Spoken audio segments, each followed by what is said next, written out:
not intended to do a pod today, but it was a very feisty, opinionated last 15, 16 hours. Welcome to the podcast today. I know I often lie when I say this, but I'm going to do my best to keep this really, really quick. First things first, hope to see you tomorrow, 11 to 2, East Toledo Family Center. Storybook Festival is happening at the Waite Field House, and free books. I remember the girls, Jody and Shelby and their team at the Family Center last year saying, oh boy, hope everybody takes what they can because we don't want to take these back. As I learned in my many moves, be careful what books you buy because they are deceptively heavy to move, especially when you have many of them. Is there a person, an artist, a creator, a show that you think you're a bigger fan of than anybody else? I do. I have that, and I'm going to do my best. Actually, I might drop some spoilers, but I'll do my best not to. Actually, there is a place where you can be better at this, but I think people just don't want to. They're just being defiant, and I think we know who they are. First, there was no way Eminem was not performing last night at the Michigan Central train station reawakening. So I got familiar with that building, and even if you don't know it or didn't know it up until last night, you know it. That building, in all of its disrepair, has been a major setting for many massive blockbuster movies. I think some of the Nolan Batman movies, 2007 or 2009, one of the first few Transformers movies, so that's why it hits me. And I really liked it, all those years ago when they were in what was my second hometown at that point shooting. Michael Bay has shot a lot of his movies, or a lot of those Transformers movies, in the Detroit area. And actually, they did a race scene or a crash scene somewhere in Adrian that I tried to get to back in 2013 or something like that. So that building has been in a lot of movies, and I know that a lot of Detroit people, pillars of the community who have money, have put it into restoring that and making it what you saw last night, which was this mega concert with so many Detroit artists. Trick joined Eminem. I don't have the uncensored versions because I can't play those on the radio, but I was surprised. I guess I shouldn't have been. I was mildly surprised because this thing was, I guess, billed for all, not necessarily a concert you had to pay to get into like Pine Knob, but I could be totally wrong with that, but I should never doubt when Eminem is cursing. And again, if I haven't said on the podcast, I am delighted that he's back. I like his darker songs more than the single that came out last week, Houdini, Just Lose It, The Real Slim Shady. What else? Without Me. They're fun. They're catchy. They get irritating really fast. I like the darker songs, The Way I Am. Mockingbird is one of my favorites, and he hit a massive home run, putting like all that darkness but seriousness together with Love the Way You Lie with Rihanna, and that massive hit in 2010, 11, then hooked up with her again and did The Monster, which was a massive hit. I'm glad, because I had always suspected when Eminem popped up the last couple of years that those who would like to cancel somebody for past words or actions, I didn't know they'd let him come back. But apparently those people paid attention to the personal growth that Eminem experienced in the last 20 years. There was a lyric of an Eminem song I was listening to the other day, and I'm like, it sounds like it's from not 20 years ago, but 70 years ago. There was homophobia, there's misogyny and violence toward women, like he checked every box of why you couldn't do that today and become a mega star. Culture and society wouldn't and shouldn't allow you for those type of thoughts. But he changed. I don't know how long he's been sober now. The NFL draft was in Detroit, but embracing Eminem kind of gives him the stamp of approval in the sense that, like, he's family friendly, because the NFL, you might have paid attention. Doesn't want to do anything to piss anybody off, upset the apple cart, which is filled with billions of dollars. So if they thought that Eminem would be a toxic part of the events, he never would have been invited, but he's not that anymore. He's also 50, and I guess that lightens things a little bit. If anybody goes, well, remember all those lyrics? He hated women, the words he used. Well, he's 50 now. Anyway, his single Houdini came out last week. He was listed as a producer of the show last night. This is how the industry works. There was no way he was not coming out to do this song last night. Y'all late for work, and I don't gotta play for tickets. You I make believe, and you know how people mistake as me. If I was to ever take a lead, it would be as written to break your feet. I don't know if he was rapping live. I'm not one of those people that cares a whole lot about that. I want to be entertained. I want to enjoy things, blow me away, and it doesn't, like, Adele has to sing because there's nothing going on behind her except her cutting and cunning remarks. So give me a show. And by the way, seeing that last night, I don't get this often, especially with concerts, but I had a little bit of FOMO because I do have a place in my heart for Detroit, as it's where I became, or attempted to become, struggled to become, practiced becoming an adult when I left home when I was 20 years old. And spent so much time, if you didn't know my travels, home, Detroit, Orlando, Saginaw, here, where's that? Here, home, and then Allentown, back to Detroit, and then here, which will be the final stop. I have to do the math, but I may have spent more time now in Michigan. And if we want to include Toledo as part of that, I probably spent more than half of my life, more time here than back home in Philadelphia and Pennsylvania. I told you I like the darker Eminem songs. These are two of them for sure. And I think they're two of his overlooked songs. Overlooked, underrated, whatever word you want to use. This with Jelly Roll. Just the dawn, isn't that the way? Everybody's got their dues in life to pay.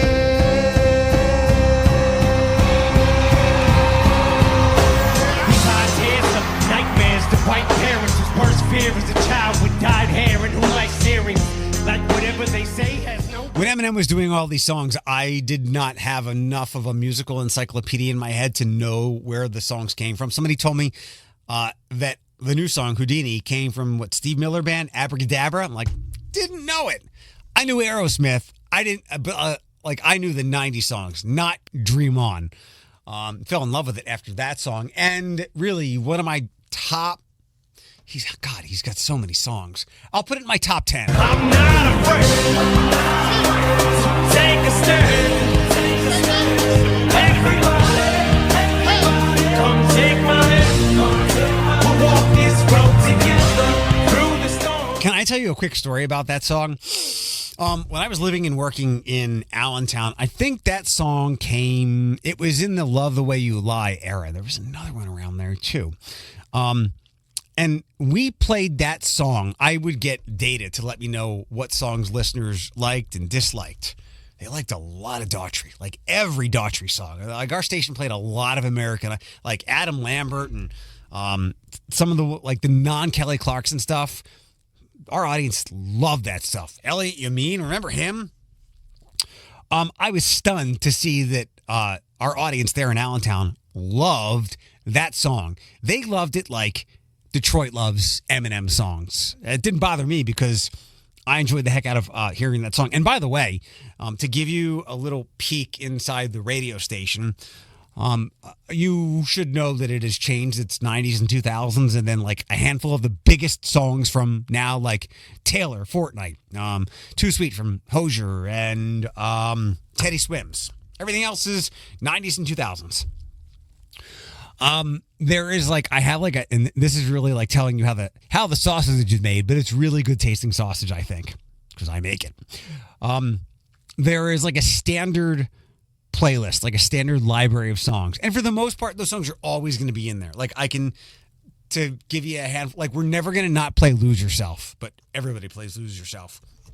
We're never going to not play Baby One More Time. We're never not going to play... God, I do rotate things in and out. Just another, for instance, I suppose, we'll never not play Tearing Up Your Heart. Well, oh, I got them. There's 490 songs that I always say on the radio that I know you love. These will never come off the playlist. I promise you. No Diggity, California Love, Return of the Mac, and I always forget the fourth one. California Love, No Diggity, and Pony. Those 4 songs are never coming off the playlist. They're the staples. Like when you go to your favorite restaurant, these are never coming off the menu. I rotate other things in and out. And then I have like this thing called an oh wow category. Like I just mentioned, you expect or you are not surprised to hear Lose Yourself on the radio station. You're not surprised to hear Love the Way You Lie. Some of the goofy big songs, like Real Slim Shady. Those are almost always going to be around, but I have a thing I call an oh wow category. And Sing for the Moment, Not Afraid is in that category. To give you some other examples. Now, they might not be oh wow to you, but remember, this is why radio simply cannot compete with streaming. This is why where we can be different is give you TLC tickets. Do entertaining things in between and after the songs that streaming cannot do. This is why I do the podcast, so we can do longer versions of what's on the radio. Streaming will always beat radio because for radio, it is broadcasting, broad, mass appeal. We have to try to appeal, and this goes for any format. We have to try to appeal to as many people possible at any given time. If I took your streaming playlist and put it on the air, I don't know how many, but far fewer people than the people we need to reach to be viable and pay bills would not be there. So that's like streaming. It's almost, while it's music, I look at it so separately, like almost completely different platforms. And they are just that. The word that I'm looking for escapes me right now, but it is apple. Okay, it's apples to oranges in my case, even though they're both fruits. In this case, they're both music.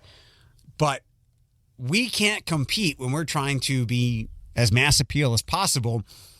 If let's say we get 1,000 people to listen, it's very likely I will guarantee it. Those 1,000 people have 1,000 different playlists. We can't compete with curated playlists or what the algorithm serves you because those are set for individuals. The radio is not. If I took your last 10 songs on your playlist and put it on the air, let's say I have my 10 songs that we're going to play and I have your 10 songs. At least for who we are trying to target with our station, there would be more people listening to the 10 I schedule than the ones you pick. We don't have the liberty to go too wide, and that's why you hear the same songs over and over again. We do have an oh wow category, and again, oh wow is subjective. Can I give you some of them? Let's see if any of these songs hit for you. Crazy Town Butterfly. Jay-Z, one of my very favorite songs. Jay-Z, Bonnie and Clyde. What else do I have? I'm scrolling down the music log. Sorry. Why isn't there one there? Missy Elliott, Lose Control. So like that is more oh wow than 1-2 Step and goodies. And there is a formula in my head that I do pull from actual data to pick these out. I'll give you one more. Jay-Z, Linkin Park, Numb Encore to me is an oh wow song as opposed to just Numb, which is a massive hit. One more. Nelly, Air Force Ones. Okay. There was an incident yesterday at the roundabout at Durham McCord. I will concede that that's like a loop-de-loop there. I know there's like 3 of those back to back to back. Hang on, I have to put something in the music log. What the heck? Those are like back to back to back. I get that can be dizzying. This was a head-on collision. I don't quite know how that happens. I think I've said on the podcast before, I sincerely believe that a lot of people don't know what yield means. You can stop when you may have to stop when asked to yield, but I would say preferably not. Yield, my version of yield is, and I am a good merger. I am a respectful merger when it comes to getting on and off highways and whatnot. It's the same way there, yielding on a roundabout. I am looking at the traffic that's coming from multiple directions so I can seamlessly join the zipper. And I know I have to yield. I will slow down, but not prepare to stop unless there is a continuous flow of vehicles coming. But yield does not mean stop. People stop in these roundabouts. I'm sure it's mostly older people. We know older people just don't like new things. We will be there someday, if not now. There are other people who I don't know why they dislike them. These are safer when used correctly and more efficient when it comes to using gas. You don't stop. When you stop and start, you use more gas, or at least so we've been told, or maybe that's some crazy government secret. I don't think so. Besides, when you're driving, who wants to stop? Keep going. People keep messing these up, and there's one woman who said in the Facebook thread I had last night she said, I hate these because of the people who can't drive in them. And I said, so you hate them because of the people who hate them and refuse to learn how to use them? Yes. Basically, yes. And to be quite honest, there are times where I like to say what do they say? Be a defensive driver. I like to be aggressively defensive as opposed to being, because I think when you're defensive, you can be too defensive and you're skittish and you hesitate and die. So I'm aggressively defensive. I am scared at times in these roundabouts because of people's skittishness and their lack of knowledge. Some of that comes from they've never been in one before. Although I think those numbers are dwindling. I really dislike the person who takes an attitude of I hate these things into them. You become dangerous.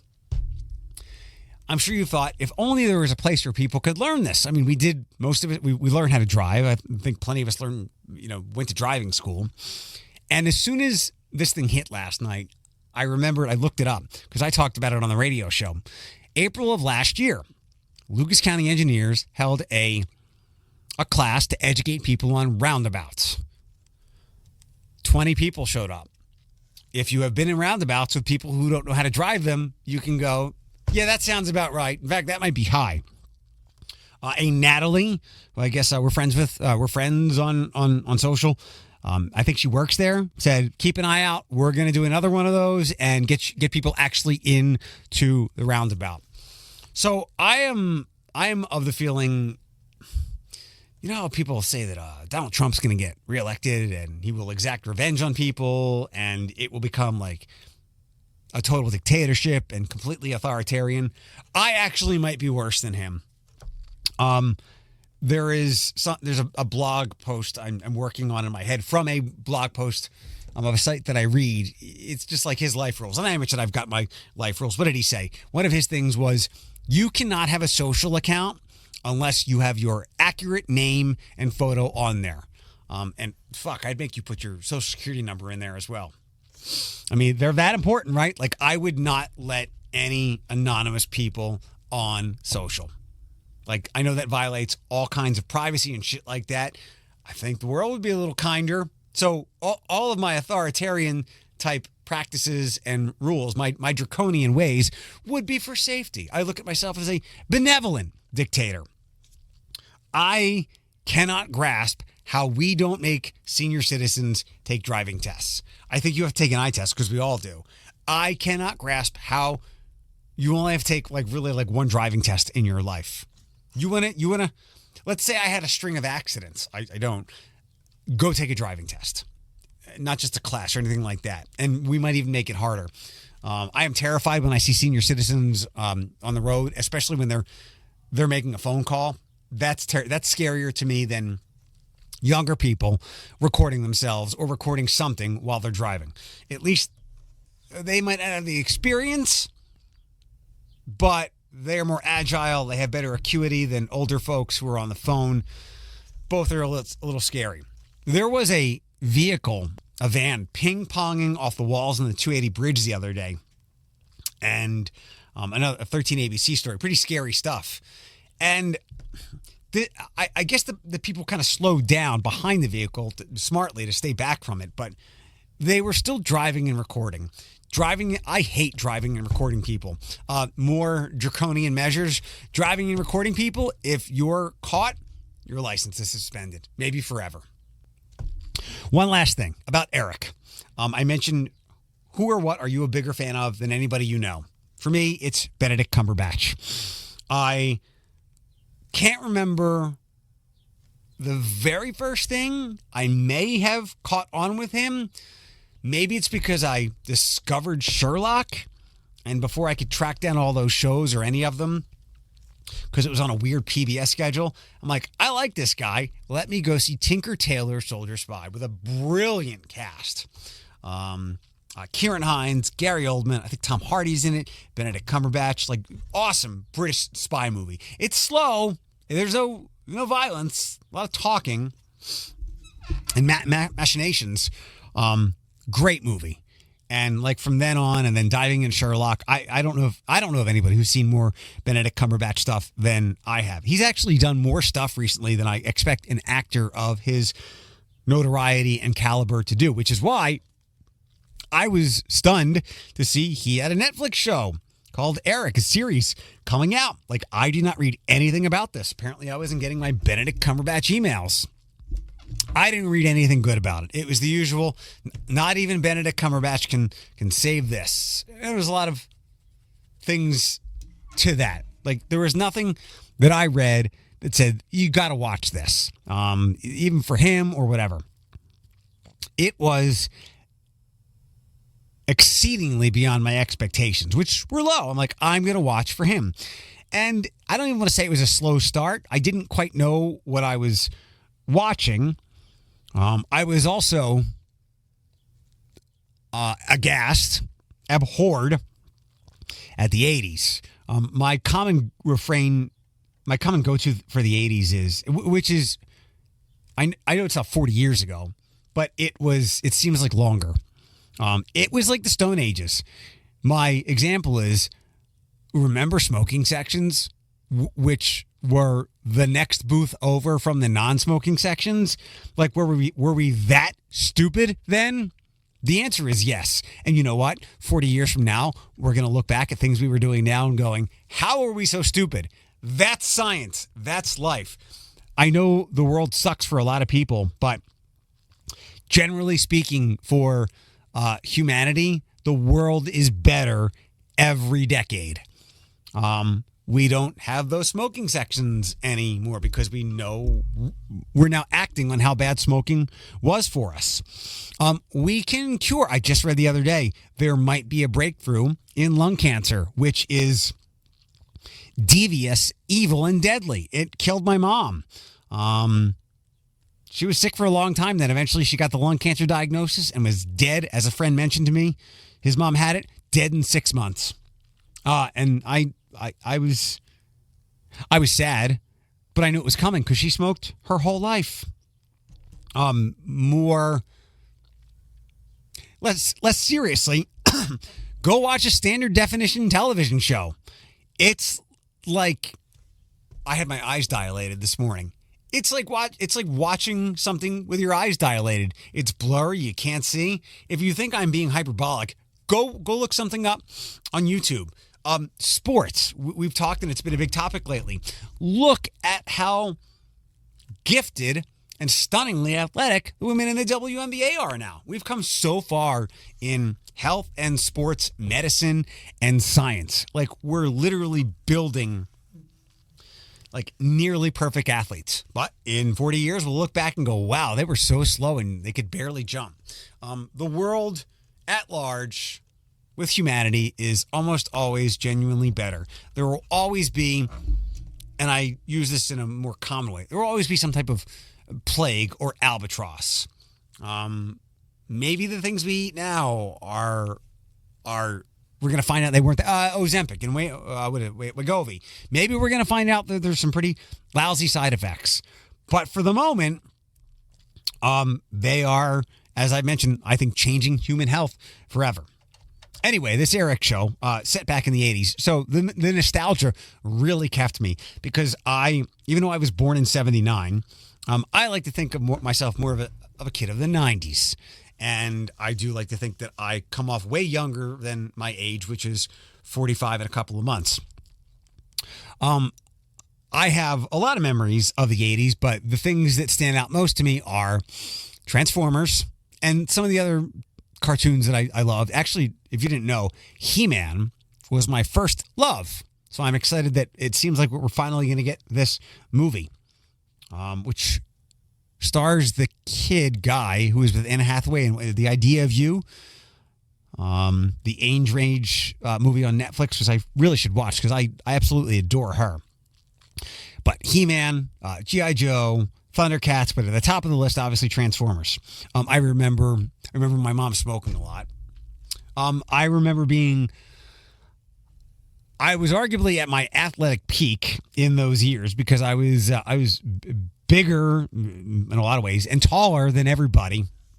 And then everybody caught up to me, and my athletic peak was in the past.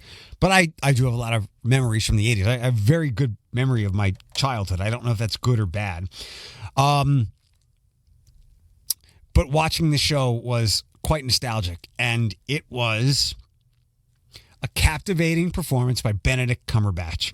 I read critics' reviews, and I'm like, wow, like I have a lot of these words stashed in my brain somewhere, but I can't use them as quickly as they can whip these things out. Like I've got to go into my cache and check my thesaurus and blah, blah, blah. Am I using this the right way? This show and his performance was captivating. And the best, most eloquent way I can describe it is, he is a very good actor. And I've seen him play roles a lot of different ways, play different types of characters. But the range he showed in this it had me in awe. I'll tell you this, he played, or he became, or he probably drank a lot. But then he became a full-on substance abuser, alcohol, drugs. I think he was smoking, because it was the 80s, I think he was smoking crack out in the streets. Sorry. His range of playing his character was across the spectrum and captivating and enthralling and enrapturing. And some people told me that they cried during the end, which made me think it was going to be a different ending than it actually was. And with that, we'll end today's podcast, which I said was going to be way shorter. I'm so sorry. You know not to buy that load of shit now.